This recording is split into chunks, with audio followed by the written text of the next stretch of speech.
Hi guys, welcome back to my channel. So if you've been watching me for a while, you know that I do these type of readings here and there, and I've been very careful to, I don't know, I've thought about, should I do this, because it's like, to me, a very sensitive subject, and I don't want to undermine the victims at all, but I don't know, it was just on my heart to do today.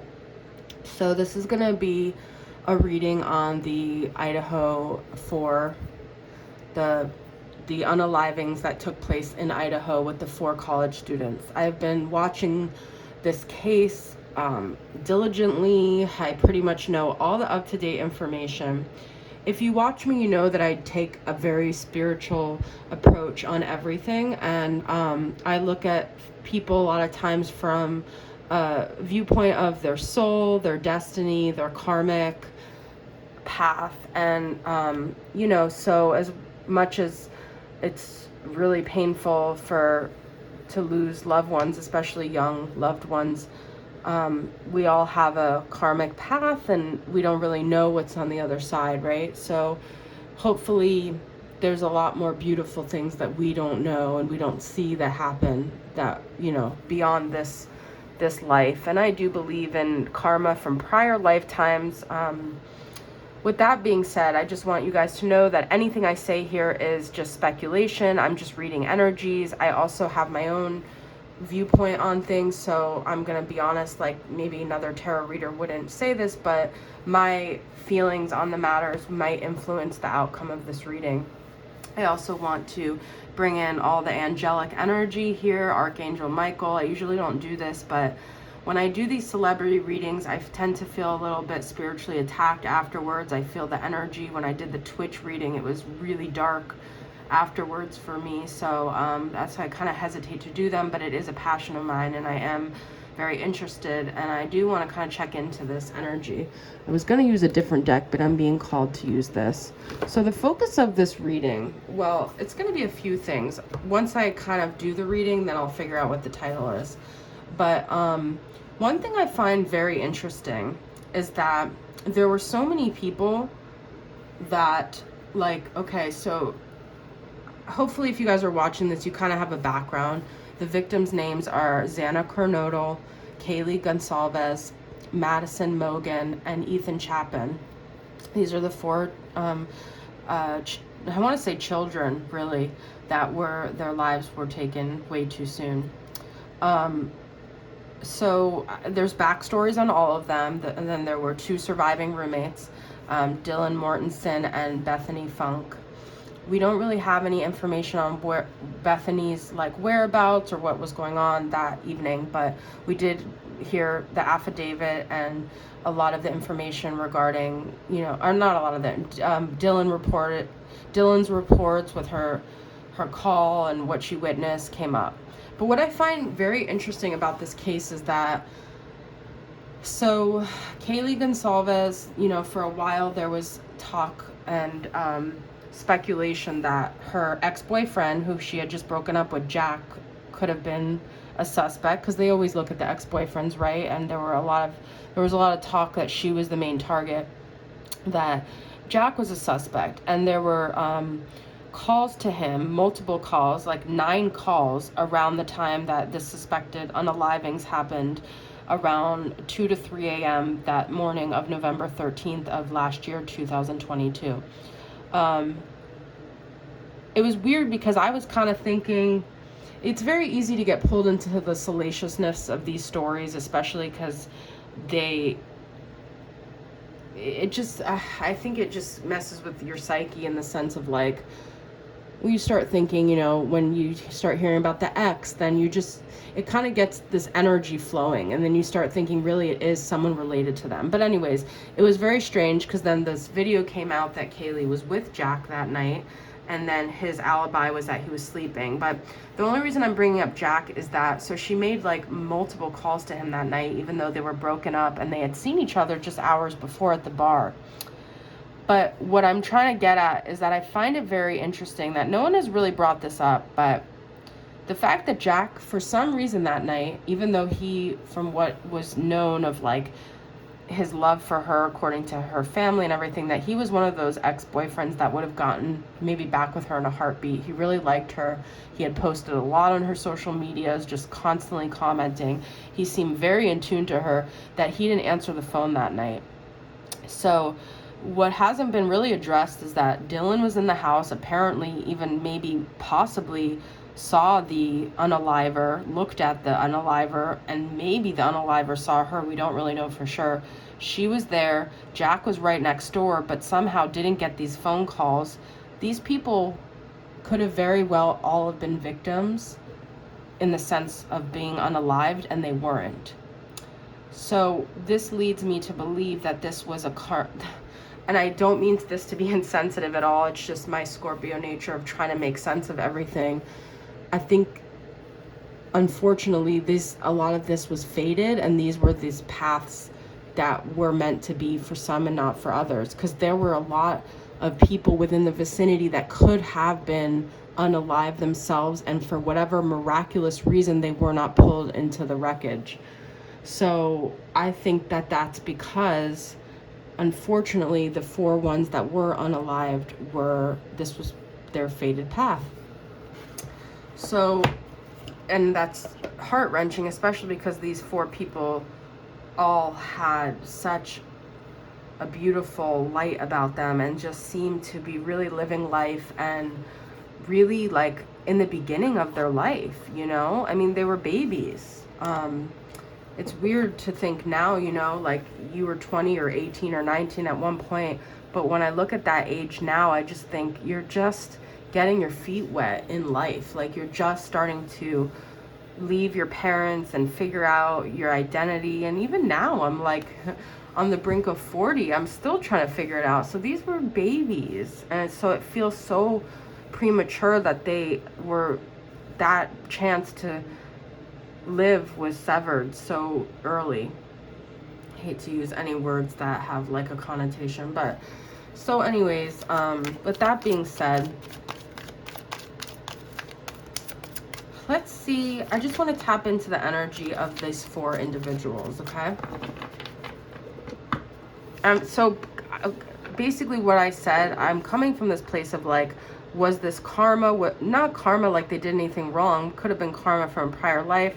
Was this part of their contract? Was this supposed to happen? Because I feel in a weird way, because so many weren't victims that could have been, that this was almost like unavoidable how it all happened. All right, so I'm just gonna have these 4 beautiful souls show up, each with a card. I'm gonna start with Kaylee Consalves. And I will say, I can't, well, you know what, I won't say anything yet. All right, so Kaylee's energy. Oh, 6 of Cups reversed, okay? There was something about the past, so this could have been a past life. Now, when I see 6 of Cups reversed, I feel a little bit like unsure, because 6 of Cups is such a sweet, tender, memories, beautiful memories card, but with it being reversed, I want to always say the word like bitter memories. So there was, I think, karmic energy with the perpetrator from another lifetime of like karmic debt, of things that went wrong, of betrayal, emotional betrayal. And I don't know if it was this lifetime. I think it could have been this lifetime, but there was something unresolved from the past in not a positive way. Not necessarily the worst way, but this is her energy that's showing up, okay? All right, Xana Kernodle. Let's go into her. The Fool reversed.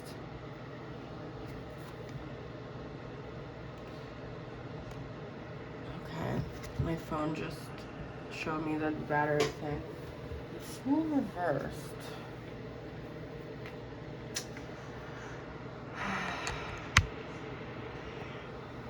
I'm a little stumped on this one. Well, the Fool is about taking chances and new beginnings, and sometimes the Fool reverse is someone that's kind of foolish. I don't want to do any victim blaming on my channel or come across in that way at all. But the Fool is also a very fresh, new beginning, childlike energy. But with it being reversed, it's just kind of like it's kind of, I'm just hearing like it never quite got off the ground here. Which is what I was saying about all 4 of these, is like they were just embarking on this like life of theirs, and it just never got off the ground. I'm gonna need a clarity card for the Fool reverse for Xana Kernodle. Let's see. Let's get a clarity card on that. The Ace of Swords. Okay, clarity, which is literally the clarity card. I feel like there was some confusion, which interesting because this is a knife, right? I feel like but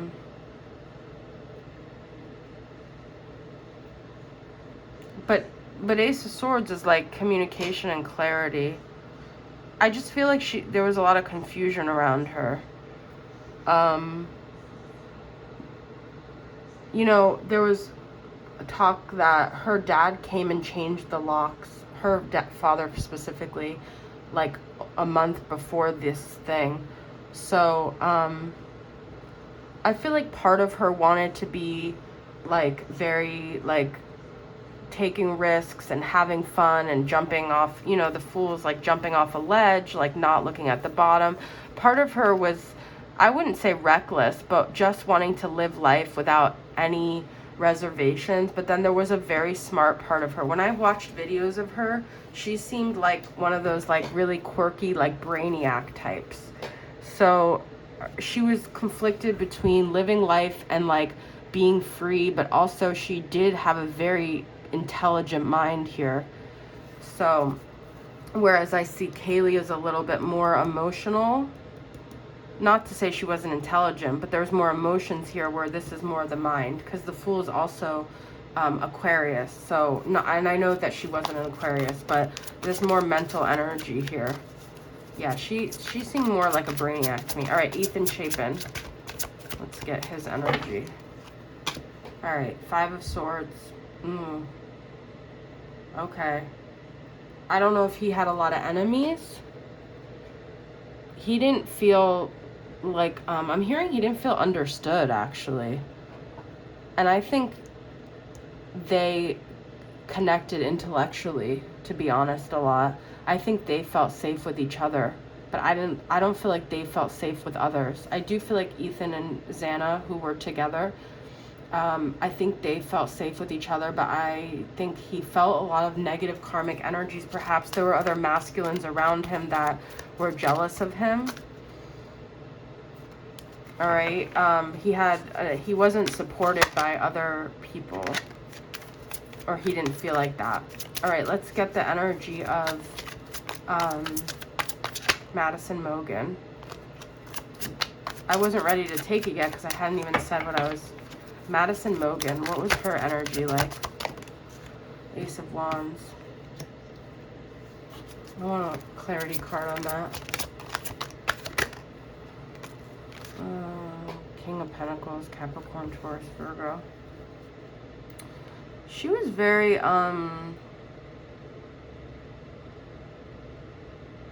she was very determined, I feel. I feel like she definitely went after what she wanted. She maybe even had like a masculine energy about her. But this also could have been the masculine energy around her.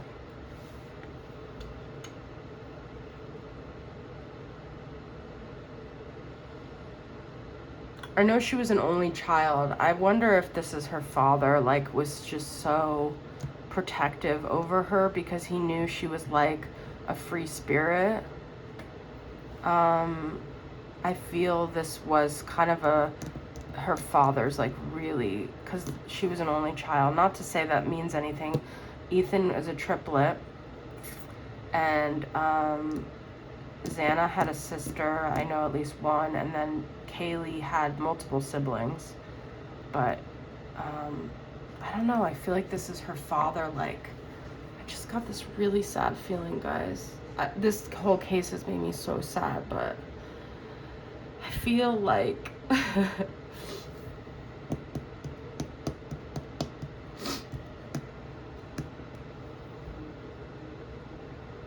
Oh my God, guys. I feel like her father was like her soulmate.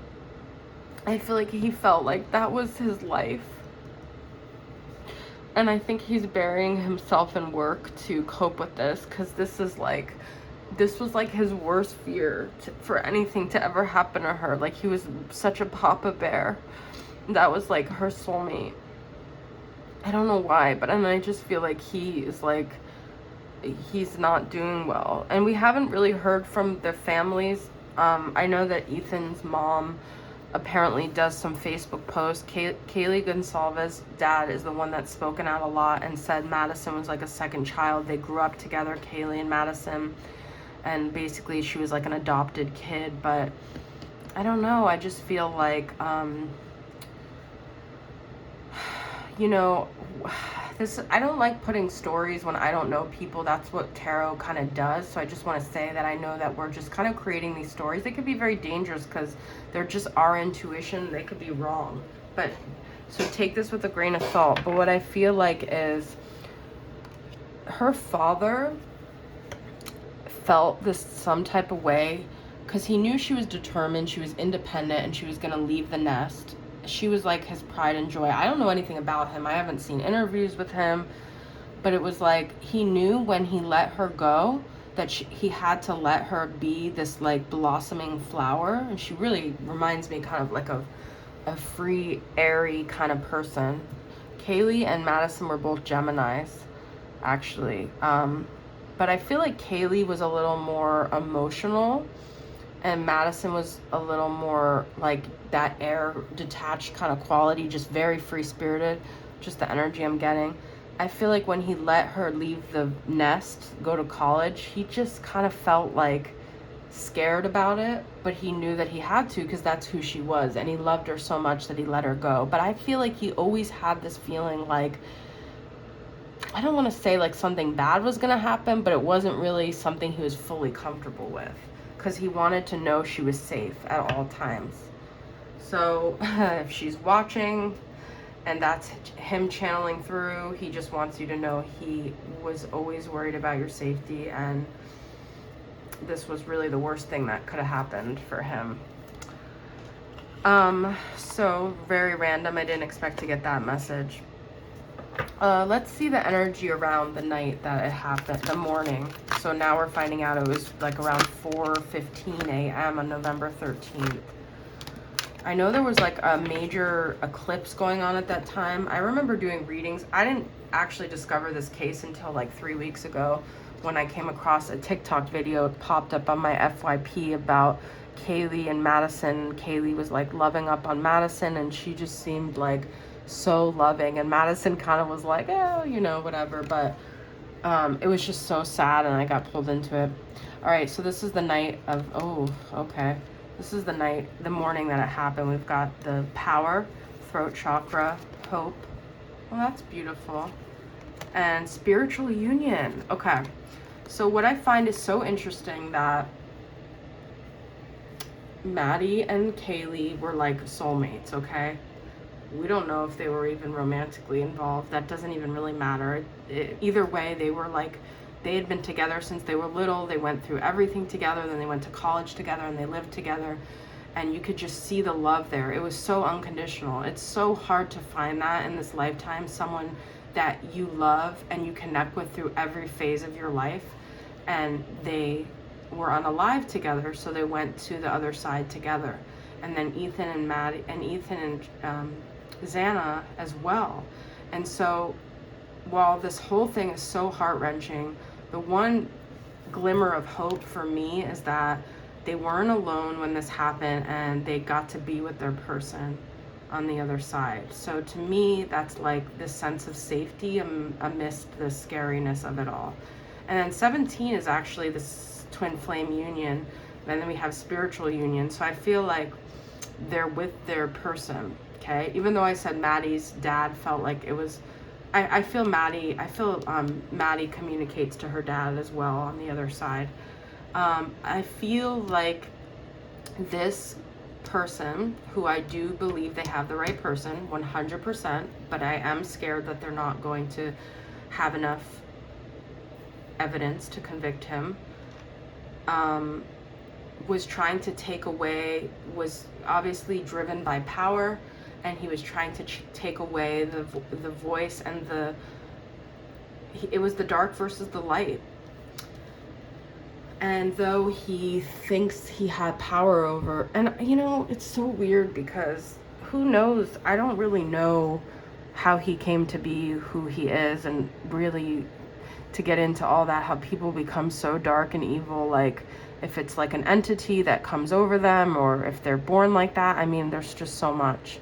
But whatever darkness came about that night, because there was a lot of darkness, and I feel there was a lot of darkness in that house. There was just a dark, and of course it's easy to look at that in retrospect, but it was just something very, like a lot of, you know, the other thing was they did a lot of partying, right? There was a lot of alcohol involved. There was a lot of substance use. And unfortunately, when you do that stuff, guys, it's called spirits for a reason. You're bringing in negative spirits. And this person being accused of the crime, is a former substance user, hardcore. I do believe those things weaken your reserve and they bring in spirits. And I think that this was a dark versus the light situation. And being that throat chakra, it's like it was someone or some entity or some energy trying to take away the voice of these light beings. And even though they think they did, for one, all they did was make the world fall in love with these people even more. And they've given more of a voice to these people than they ever would have had, and more of a voice to the light. And I think the war is on. It's just getting started. So they might feel powerful because they've took the physical, you know, lives of these people, but spirit is here and it's saying that the light is going to overcome the darkness. And, you know, sadly, I don't know how the trial will go, and I'm not even so hopeful, unfortunately, that it will go in the favor of the majority, but that doesn't mean light won't eventually win in the end, which I know is easier said than done, but let's just get...